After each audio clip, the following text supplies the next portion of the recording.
சദ്യக்கெல்லாம் போடுவாள் கட்டியா அந்த காயும் ചേനയെല്ലാം போட்டு കട്ടി കുത്തുകയാണ്. അത് எப்படி ഉണ്ടാക്കുന്നത് കാണിച്ചതാണ്. അത് സാധാരണ കച്ചട്ടിയിൽ ഉണ്ടാക്കിയാലും നന്നായിരിക്കും. പക്ഷെ അതിൽ ഒരുപാട് നേരം വേകുമോ. അപ്പം ഞാൻ കായ കുക്കറിലൊന്ന് വേവിച്ചെടുത്താൽ പോകണം. കായ ഒരു 3 നേന്ത്രക്കായ ആക്കുമ്പോൾ എടുക്കണം. നേന്ത്രക്കായ 3 കായ എടുത്തിരിക്കാൻ നേന്ത്രക്കായും ചേനയും போட்டுட்டு அது ஏகദേശம் கொஞ்சமாக முங்கரத்திர வெள்ளம் விடுறது. அதுக்கு வேண்டிய மஞ்சப்பொடி போடுவேன். கொஞ்சம் நிறையவே மஞ்சப்பொடி போடுவேன். கலர் நல்லா இருக்கும். கொஞ்சமாக இது அதுக்கு வேண்ட பெப்பர் அது கொஞ்சம் க்ரஷ் பண்ணி வச்சுருக்கேன். ரொம்ப நைஸாக இல்லாக்கி கொஞ்சம் குறன்னு பிடிச்சி வச்சுருக்கேன். கொஞ்சமாக உப்பு போடுறது. ചിലവ് അതിൽ മുളകാപ്പൊടിയെല്ലാം പോടുക. ഞാൻ പോടുறதில்லை. അത് போட்டுட்டு ഒന്ന് വേവിച്ചിട്ട് കച്ചട്ടിയിൽ പോട്ടിട്ട് കാട്ടിത്തരാം. കുക്കറിൽ കായും ഇതും പോട്ട് വേഗ വെച്ചാച്ചു. അതൊന്ന് വേഗട്ടും. அதுக்கு അരയ്ക്ക വേണ്ടിയ സാധനം നിറയെ ഒരു തേങ്ങയോട് 3/4 തേങ്ങ എടുത്തിട്ടിരിക്കാം. തേങ്ങായ്, ജീരകം, 3 പച്ചമുളക് அது 3 போட்டு அரைக்கணும். வேணும்னா மாப்பொடி போடலாம். அது கொஞ்சம் குறுகிறதுக்கு கொஞ்சம் எளுப்பமாக இருக்கும். ஏன்னா நான் இன்னைக்கு கடைஞ்ச மோராக்க எடுத்துட்டுருக்கேன்.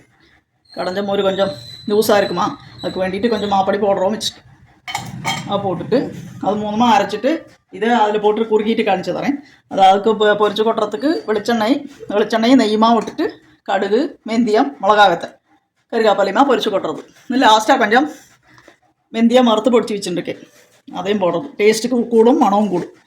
அதுக்கு வேண்டிட்டு இந்த சேனையும் காயும் நல்லா வந்திருக்கு. கல்ச்சட்டியில் 2 ஸ்பூன் நெய் விட்டுருக்கேன்.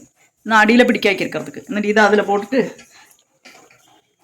தயிர் அதில் போடுவேன். அதுக்கு வேண்டிய மோர் விடுறது. இதில் பகுதி மோர் தேங்காயில் விட்டு நான் அரைச்சிருக்கேன். என்னன்னா கடைஞ்ச மோர் ஆனதுனால கொஞ்சம் வெள்ளமாக தான் இருக்கும். மோரை விட்டுட்டு கொஞ்சம் நேரம் அதை வெட்டிக்கணும். வெட்டுற வரைக்கும் கொஞ்சம் சின்னதாக வச்சு வெட்டிக்கிறோம். அதுக்கப்புறம் நைஸாக அரைக்கணும். தேங்காய் நைஸாக அரைச்சதை விட்டுட்டு இളக்குவேன். இதுக்கு பாக்கி போராத பெப்பரும் கொஞ்சம் உப்பும் போடுவேன். கொஞ்சம் கறிவேப்பிலையும் போடுறேன். അത് നന്നാ വെറ്റിട്ട് കാട്ടിത്തരാം. ഇടയ്ക്കിടയ്ക്ക് ഇളക്കണം. കണ്ടിന്യൂസ് ഇളക്കണം എന്നില്ലേ, നല്ല വെട്ടറ വരെ ഇളക്കണം. നന്നാ ഇളക്കിയിട്ട് പിന്നെ തേങ്ങ വിട്ടിട്ട് പിന്നെയും കുറുക്കണം.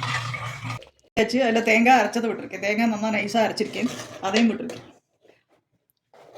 எல்லாரும் குறுக்கு காலம் அதாவது மோர் குறுக்கிட்டு கொஞ்சம் எடுத்து வச்சுட்டு விடுவோம்.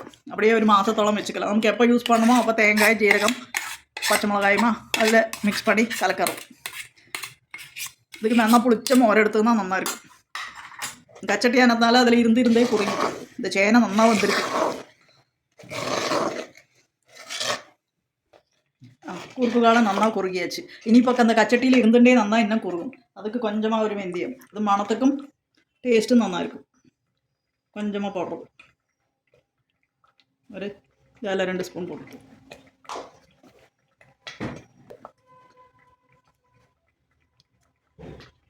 தாத்தி வைக்கிறோம்.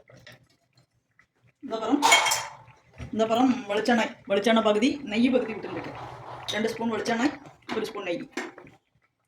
அதில் கடுகு, வெந்தயம், மிளகா வத்தல் போட்டு பொரிச்சு கொட்டணும். பொரிச்சு கொட்டி இதில் போடுறது.